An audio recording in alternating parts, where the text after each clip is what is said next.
Hello and Assalamu alaikum. Myself is Rahila Maqsood at ECC Venture. आज हम chapter number 4 banking का remaining portion study करेंगे।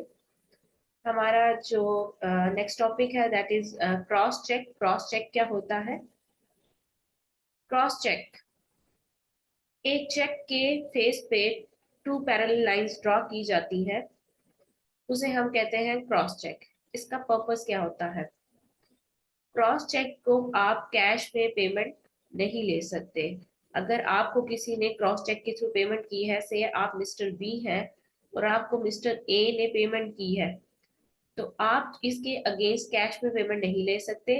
आप इसे अपने बैंक में जाके डिपॉजिट करवा सकते हैं। ये जो पैसे हैं ये आपके अकाउंट में ही जाएंगे, कहीं और नहीं जाएंगे। ठीक है, ये थेफ्ट को इंश्योर करता है ये चेक, और ये हाई सिक्योरिटी को भी इंश्योर कर रहा होता है।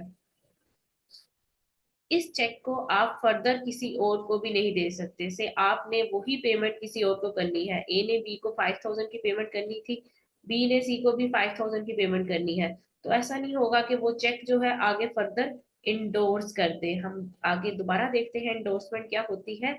इंडोर्स होता है आगे वही चेक जो है आप फॉरवर्ड कर दें, आप अपने किसी क्लाइंट को दे दें जो आपके किसी सप्लायर ने आपको दिया था। ठीक है, तो इस तरह से आप नहीं कर सकते। ये जो चेक होता है ये सिर्फ उसी जिस पर्सन का नाम लिखा होता है यहाँ पे अकाउंट पेई का, उसी पर्सन के बैंक अकाउंट में जाके डिपॉजिट होगा। ये पर्सन खुद भी उसके अगेंस्ट कैश में पैसे नहीं ले सकता। बैंक अकाउंट में डिपॉजिट हो जाएगा एक बार, तो फिर आप वहां से बैंक से पैसे निकलवा सकते हैं। इस चेक के अगेंस्ट जो है आप कैश नहीं ले सकते। ठीक है, तो ये होता है हमारा क्रॉस चेक। क्रॉस चेक किस तरह से ड्रॉ किया जाता है? सिंपल, जो आपका चेक होता है यहाँ पे आपका नेम लिखा होता है, यहाँ पे लिखा होता है अमाउंट इन वर्ड्स, यहाँ पे अमाउंट इन फिगर्स लिखा होता है, यहाँ पे सिग्नेचर्स होते हैं, यहाँ पे बैंक का नाम लिखा होता है, यहाँ पे बैंक का कोड लिखा होता है। आप उसके फेस के ऊपर दो पैरेलल लाइंस ड्रा कर देंगे तो ये चेक जो है वो क्रॉस चेक कंसिडर किया जाएगा। ठीक है,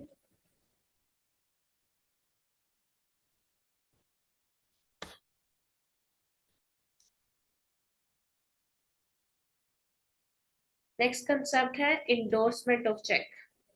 चेक एंडोर्समेंट क्या होता है? चेक एंडोर्समेंट होता है से ए ने बी को चेक दिया है, बी ने आगे सी को भी उतनी ही अमाउंट की पेमेंट करनी है, तो वो आगे सी को चेक इंडोर्स कर देगा, लेकिन चेक की बैक साइड पे अपने साइन कर देगा। ठीक है, तो वो चेक जो है बी की तरफ से सी को चला गया, सी ने आगे डी को देना है, तो डी सी जो है आगे डी को इंडोर्स कर सकता है, चेक की बैक के ऊपर वो अपने साइन कर देगा। इसी तरह से चेक फर्दर इंडोर्स होता चला जाता है। लेकिन चेक इंडोर्समेंट क्रॉस चेक की नहीं होती। क्रॉस चेक में जो अकाउंट पे का नाम लिखा हुआ है उसी बंदे के अकाउंट में पैसे जाएंगे। ठीक है, जो जहां पर अकाउंट पे मेंशन होता है जिन चेक्स के ऊपर, वो चेक एंडोर्स नहीं किया जाता। जो चेक बियरर होते हैं उन्हीं चेक को आप आगे फर्दर एंडोर्स कर सकते हैं। बियरर भी जिस चेक के ऊपर सेल्फ लिखा जाता है कि जो भी इस चेक का होल्डर होगा उसको पेमेंट इसके अगेंस्ट में कर दी जाए। ठीक है, तो एक ये कंसेप्ट है। देन हमारे पास आता है cheque guarantee card. Cheque guarantee card क्या होता है? ये कार्ड होता है, ठीक है, इस कार्ड के ऊपर अमाउंट लिखी होती है, जैसे $50, $30, $100, कोई भी अमाउंट लिखी होगी। ठीक है, और इस चेक कार्ड इस कार्ड के ऊपर एक नंबर भी लिखा होगा, चेक गारंटी कार्ड नंबर। अब होगा क्या, ये कार्ड जो होता है ये गारंटी प्रोवाइड कर रहा होता है चेक की। ये कार्ड गारंटी प्रोवाइड कर रहा होता है चेक की। कैसे चेक की गारंटी प्रोवाइड करता है? ये कार्ड बैंक इशू करता है, चेक गारंटी कार्ड। जो आपका चेक होता है, जो आप से आप मिस्टर ए है, आपको आपके बैंक ने चेक गारंटी कार्ड भी दिया हुआ है और आपके पास चेक बुक भी है। आपने अपने चेक बुक की बैक साइड पर इस चेक गारंटी कार्ड का नंबर लिख दिया। ठीक है, अब होगा ये, और अमाउंट भी मेंशन की, से आपने $50 का जो लिया हुआ है चेक गारंटी कार्ड, और ये जो चेक है ये $40 का है। ठीक है, $40 का ये चेक है, हम एज्यूम कर रहे हैं। तो होगा ये कि जब एक तो आपकी amount with in the limit है चेक गारंटी कार्ड की अमाउंट की, और दूसरा चेक का गारंटी कार्ड का नंबर जो है वो आपके चेक की बैक साइड पे मेंशन है। इसकी वजह से आप ये चेक किसकी को भी देते हैं, इस चेक की अश्योरिटी बढ़ जाएगी। ये चेक डिसऑनर नहीं होगा, क्योंकि बैंक जो है वो अश्योरेंस दे रहा है इस चेक की। बैंक ने एक कार्ड इशू किया है जो कह रहा है कि अप टू दिस लिमिट ये बंदा जो भी चेक इशू करेगा मैं उसके अगेंस्ट पेमेंट करूंगा। ठीक है, तो ये जो चेक होगा ये डिसऑनर नहीं होगा और इस चेक की वर्थ भी बढ़ जाएगी। तो ये भी एक तरीका होता है। And individual but not a business, okay, ये बिजनेस या एंटिटीज को इशू नहीं किया जाता, सिर्फ इंडिविजुअल्स को चेक गारंटी कार्ड दिया जाता है। ये बैंक इशू करता है अपने क्लाइंट्स को। The number of cheque guarantee card return on the back of cheque, जो चेक गारंटी कार्ड का नंबर होता है वो चेक की बैक पे मेंशन होता है। This will guarantee payment up to the card limit, ये गारंटी देता है, अश्योरेंस प्रोवाइड करता है कि पेमेंट हो जाएगी जितनी भी उस कार्ड के ऊपर लिखी है उस लिमिट तक की अगर पेमेंट होगी।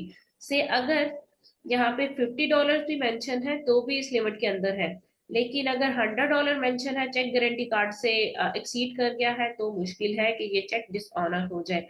दोनों कंडीशंस होनी चाहिए, एक तो कार्ड लिमिट के अंदर वो अमाउंट होनी चाहिए, और दूसरा चेक गारंटी कार्ड का नंबर मेंशन होना चाहिए।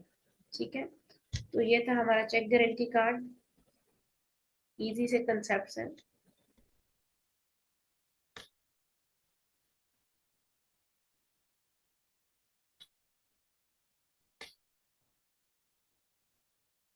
ओके, नेक्स्ट है हमारे पास स्टैंडिंग ऑर्डर्स, डायरेक्ट डेबिट और क्रेडिट ट्रांसफर। ये टर्म्स क्या होती हैं? Instruction to bank to make full payment from account, okay. जब आप बैंक को इंस्ट्रक्ट करते हैं कि पेमेंट करें अकाउंट से, तीन कंडीशंस होती है। स्टैंडिंग ऑर्डर्स होता है आपने अपने बैंक को इंस्ट्रक्ट किया है ये पर्टिकुलर अमाउंट इस टाइम पे आपने पेमेंट मस्ट करनी है। फॉर एग्जांपल रेंट, आपने अपने, या इंश्योरेंस, इंश्योरेंस के जो भी आप पेमेंट्स कर रहे हैं, प्रीमियम्स पे कर रहे हैं, रेंट और इंश्योरेंस, ठीक है। तो आपने अपने बैंक अकाउंट को इंस्ट्रक्ट किया है कि हर मंथ की 28 को आपने रेंट की पेमेंट कर देनी है। अमाउंट भी फिक्स्ड है और टाइमिंग भी फिक्स्ड है। तो ये क्या होगा? Standing order. आपने एक दफा इंस्ट्रक्ट कर दिया है, अब बैंक जो है हर मंथ जो है इसी टाइम पे पेमेंट करता रहेगा। चाहे आप भूल जाए बैंक नहीं भूलेगा, क्योंकि आपने एक दफा स्टैंडिंग ऑर्डर्स दे दिए हैं। डायरेक्ट डेबिट क्या होता है? डायरेक्ट डेबिट में अमाउंट और टाइमिंग जो होती है वो वेरी करती है। ठीक है, इसकी हम एक एग्जांपल देख लेते हैं, like electricity and gas bills.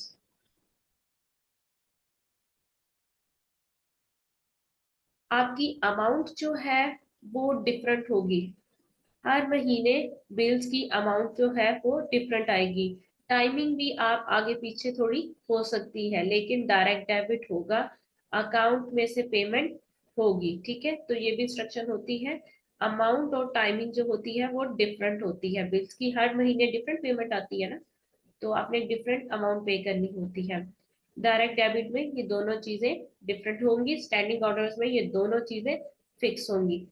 Credit transfer क्या होता है? Credit transfer form fill by payer to bank, pay sign it when receive funds, okay.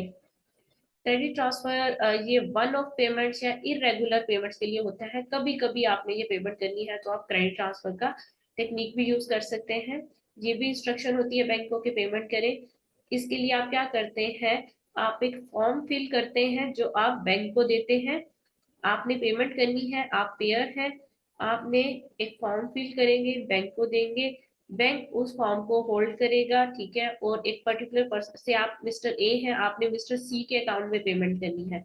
आपने फॉर्म फिल करके बैंक को दिया, बैंक जो है उसको होल्ड करेगा, सी के अकाउंट में डायरेक्टली पैसे ट्रांसफर किए जाएंगे, और सी से एक वही फॉर्म के ऊपर सिग्नेचर्स भी करवाए जाएंगे कि आपने ये पेमेंट रिसीव कर ली है। ये भी एक टेक्निक होती है, ये भी श्योर करता है कि पेमेंट सिक्योरली जो है सी के अकाउंट में, जो पेई है उसके अकाउंट में ट्रांसफर की जाए। ठीक है, इसमें भी थेफ्ट के और डिसऑनर होने के चांसेस वेरी नेग्लिजिबल से होते हैं। ठीक है, तो ये कुछ टेक्निक्स है हमारे पास, या कुछ टर्म्स है, इन्हें आप देख सकते हैं।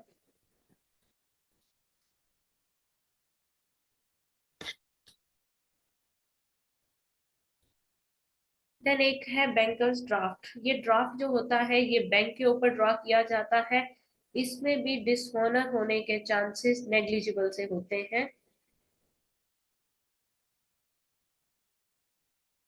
Banker draft is a check drawn directly upon bank. ये बैंक के ऊपर ड्रा किया जाता है और इसमें डिसऑनर होने के चांसेस बिल्कुल भी नहीं होते। तो ये भी एक टेक्निक यूज की जाती है पेमेंट्स करने के लिए। अच्छा, अब आपके पास कितने तरह के कार्ड्स होते हैं? एक हमने देखा था चेक गारंटी कार्ड, जो अश्योरेंस देता है कि ये चेक डिसऑनर नहीं होगा, बैंक की तरफ से इशू किया जाता है और उसके ऊपर एक नंबर होता है, वो आपने चेक की बैक साइड पे लिखना होता है। ठीक है, और उसकी एक रेंज होती है, लिमिट होती है, उस लिमिट के अंदर अंदर वो पेमेंट होगी तो वो डिसऑनर नहीं होगी। अब हम देख रहे हैं credit card, charge card, debit card क्या होते हैं। डेबिट कार्ड के साथ हम एटीएम कार्ड भी लिख सकते हैं। क्रेडिट कार्ड होता है loan from bank. Credit card, आप बैंक से क्रेडिट ले रहे हैं, आप बैंक से लोन ले रहे हैं, ये आपका अपना पैसा नहीं होता। डेबिट कार्ड का पैसा आपका अपना होता है। क्रेडिट कार्ड में आप बैंक से एक अमाउंट से 5 लाख आपने बैंक से लोन लिए हैं। ये जो लोन आपने दिया है वो एक पर्टिकुलर पीरियड तक आप इस्तेमाल करेंगे, उसके बाद आपने ये लोन उनको रिटर्न करना है। प्लस लोन के ऊपर इंटरेस्ट भी आपने रीपे करना है, प्रिंसिपल प्लस इंटरेस्ट दोनों पेमेंट होगी। ठीक है। अच्छा, ज्यादा इंपॉर्टेंट क्रेडिट कार्ड और डेबिट कार्ड होगा। डेबिट कार्ड क्या होता है, आपके अपने पैसे होते हैं, आप अपने ही अकाउंट में से जो है पेमेंट जो है पैसे आप यूज कर रहे हैं। और डेबिट कार्ड और एटीएम कार्ड आजकल एक ही होता है, आप उसी कार्ड से अपनी एटीएम की पेमेंट भी, एटीएम से पेमेंट भी विदड्रॉ करवा सकते हैं। ठीक है, डेबिट कार्ड आपका खुद का पैसा होता है जो आपने बैंक अकाउंट में डिपॉजिट करवाया हुआ है। क्रेडिट कार्ड होता है लोन फ्रॉम बैंक। अच्छा, अब देखते हैं क्रेडिट कार्ड और चार्ज कार्ड में क्या फर्क होता है। चार्ज कार्ड और क्रेडिट कार्ड दोनों ही बैंक से लोन होते हैं, लेकिन क्रेडिट कार्ड के लिए if balance not clear till end of the month, interest will be charge on it. अगर एक मंथ के अंदर अंदर आपने उसका बैलेंस क्लियर नहीं किया, जो आपने पैसे यूज किए हैं, आपने उसको दोबारा से रीइम्बर्स नहीं किया, रिफंड नहीं किया अपने बैंक को, तो उसके ऊपर इंटरेस्ट चार्ज होना शुरू हो जाएगा। चार्ज कार्ड क्या होता है, जितना भी पैसा आपने बैंक से लिया है वो आपने till the end of month जो है वो रीइम्बर्स करना ही करना है, वो आपने रिफंड करना है, वापस करना है। ठीक है, इसमें कोई रिलैक्सेशन नहीं है। क्रेडिट कार्ड की जो है आप थोड़ा सारा डिले पेमेंट भी कर सकते हैं, लेकिन जितना डिले पेमेंट आप करते जाएंगे इंटरेस्ट उसके ऊपर उतना ही बढ़ता जाएगा। इसमें ये कंडीशन अटैच नहीं है कि that you must have to pay till the end of month, but in charge cards you must have to pay till the end of month. Clear? Credit cards के ऊपर जो है आपको इंटरेस्ट पे होता है, चार्ज कार्ड को आप पहले ही टिल मंथ ऑफ एंड तक पेमेंट कर देते हैं तो इंटरेस्ट पे नहीं होता। ठीक है, लेकिन सर्विस चार्जेस फिर भी होंगे चार्ज कार्ड के। सो ये है।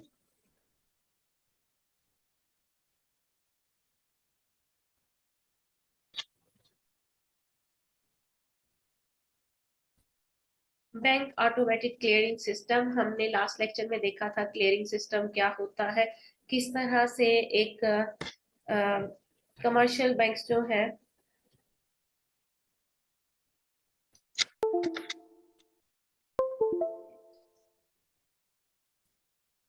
किस तरह से कमर्शियल बैंक्स जो है आपस की ट्रांसैक्शंस को सेटल करते हैं।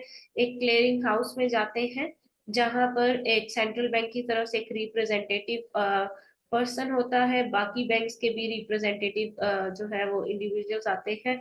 और वो सब जो होते हैं एक दूसरे के ऊपर जितने भी पेमेंट उन्होंने देनी है उनकी नेटिंग करते हैं। जो नेट अमाउंट एक दूसरे को उन्होंने देनी होती है वो सेंट्रल बैंक का जो रिप्रेजेंटेटिव्स होता है वो उनके रिजर्व में से वो डिडक्ट कर लेता है, और जो रिमेनिंग अमाउंट होती है वो सेंट्रल बैंक को पे कर देते हैं। सेंट्रल बैंक उन सबके अकाउंट को सेटल कर देता है आपस में। ठीक है, तो ये जो प्रोसेस होता है ये 3 दिन का टाइम लगाता है। अगर इंटर बैंक ट्रांसेक्शन हो जाए, ठीक है, अगर आपने किसी और बैंक में पैसे दिए हैं या लिए हैं तो वो 3 दिन लगाएंगे क्लियरिंग में। ठीक है, तो ये था bank automatic clearing system.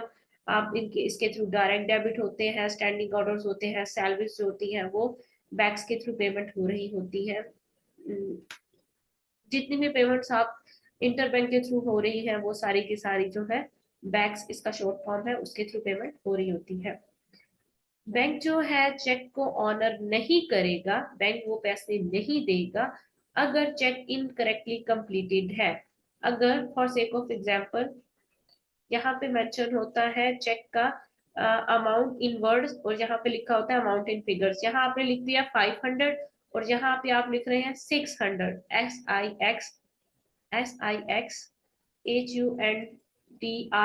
600।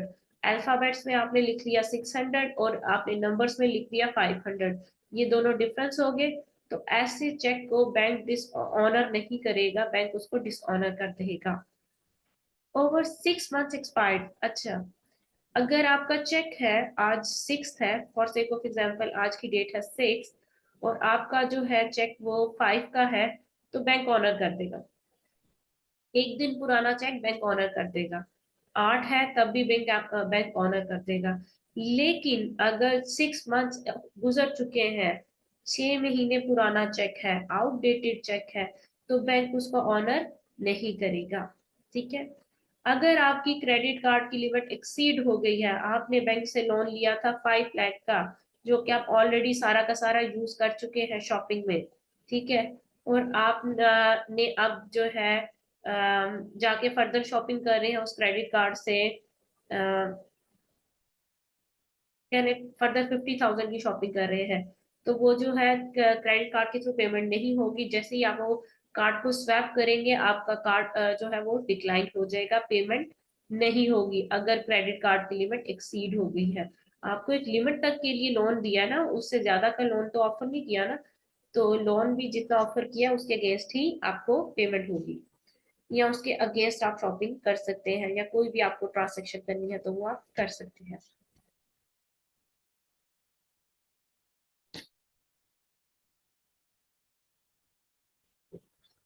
Paying इन स्लिप, पेइंग इन स्लिप्स क्या होती है? जब भी पैसे आप बैंक में डिपॉजिट करवाते हैं तो आप पेइंग इन स्लिप को यूज करते हैं।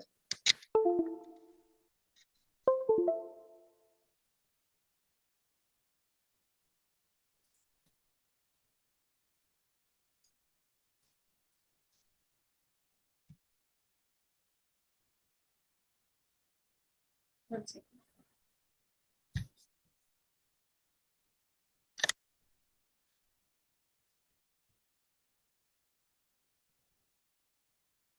अच्छा, जब आप डिपॉजिट करवाने जाते होंगे आपने अक्सर देखा होगा, अगर आप बैंक में अमाउंट डिपॉजिट करवाने जा रहे हैं तो आपको क्या दिया जाएगा, एक ना साइड पे एक पेपर होता है, उसके ऊपर आपने अमाउंट मेंशन करनी होती है, आपने डिटेल्स मेंशन करनी होती है, डेट मेंशन करनी होती है, अपना अकाउंट मेंशन करना होता है, करंट है, सेविंग है, सारी चीजें आपने इंश्योर करके बतानी होती है। और उसके बाद जो है वो डिपॉजिट स्लिप जो होती है जिसे हम पेइंग इन स्लिप भी कहते हैं, उसको आप अपनी मनी के साथ जो है पैसे देकर जो है आप अपने अकाउंट में पैसे ट्रांसफर करवा सकते हैं। ठीक है, तो उससे सिंपल आप कहते हैं पेइंग इन स्लिप। जो कंपनीज होती हैं वो भी इसी तरह से पेइंग इन स्लिप को फिल करती है और उसके थ्रू जो है बैंक में अमाउंट डिपॉजिट करवाती है। लेकिन वो पेइंग इन स्लिप में पैसे आए कहाँ कहाँ से हैं, आपके पास डिफरेंट रिसोर्सेज से पैसे आ रहे हैं। ठीक है, आपको कुछ पैसे जो है आपके पास पैटी कैश कैश में पड़े हुए थे, आपको कुछ पैसे जो है वो चेक की फॉर्म में आए हैं, कुछ क्लाइंट्स हैं जिन्होंने आपको चेक दिए हैं, आपको कुछ पैसे जो है आपको कुछ पैसे जो है आपके कस्टमर्स ने, आपके पास कुछ पैसे कैश की फॉर्म में पड़े हुए थे, आपके पास कुछ पैसे चेक की फॉर्म में पड़े हैं, आपके पास कुछ पैसे कॉइन्स की फॉर्म में पड़े हुए हैं। इसी तरह से मल्टीपल रिसोर्सेज होते हैं आपके पास मनी के आने के। इन सब रिसोर्सेज को आपने एड अप किया, ठीक है। आपके पास कुछ पैसे जो है ड्राफ्ट की फॉर्म में भी पड़े हो सकते हैं। आपके पास कुछ पैसे जो है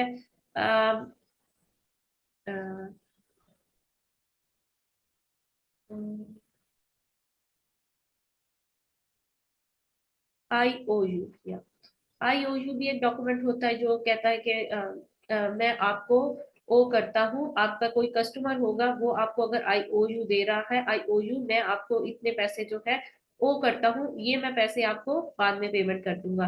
तो ये भी आपको, IOU is also a document which insuring that you have some money, ये पैसे आपने रिसीव करने हैं, ठीक है।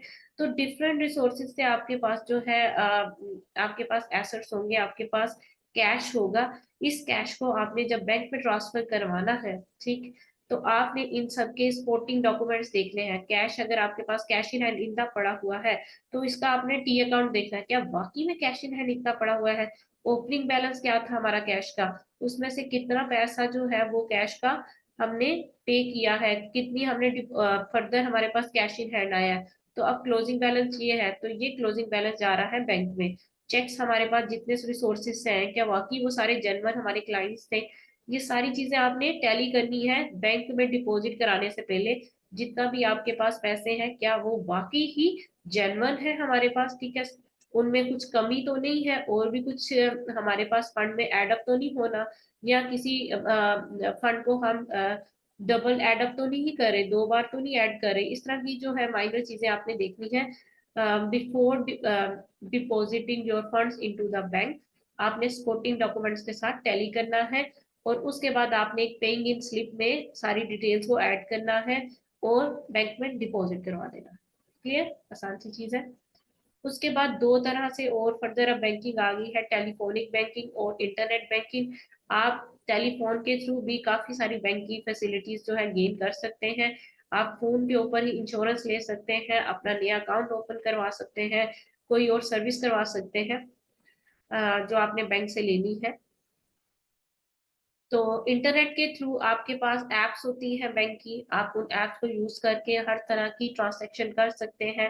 आप कोई भी पेमेंट करनी है, इलेक्ट्रिसिटी के बिल्स पे करने हैं, अपना आपने मोबाइल टॉप अप करना है, कुछ भी आपने ट्रांजैक्शन करनी है, वो आप इंटरनेट बैंकिंग के थ्रू कर सकते हैं। ये सारी फैसिलिटीज भी आपको अवेलेबल है, ठीक है। ये सब था बैंक क्या होता है, और बैंक कौन कौन सी फैसिलिटीज प्रोवाइड करते हैं, कैसे कार्ड्स होते हैं आपके पास, बैंक में डिपॉजिट्स कैसे करवाते हैं, बैंक में विड्रॉ करवाना हो तो उसके लिए क्या क्या ऑप्शन है आपके पास।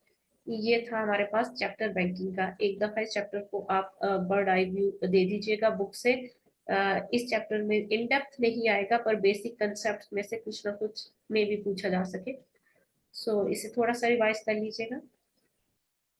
That's all for today. Have a nice day. इंशाल्लाह नेक्स्ट लेक्चर में हम नेक्स्ट जो है चैप्टर स्टार्ट करेंगे।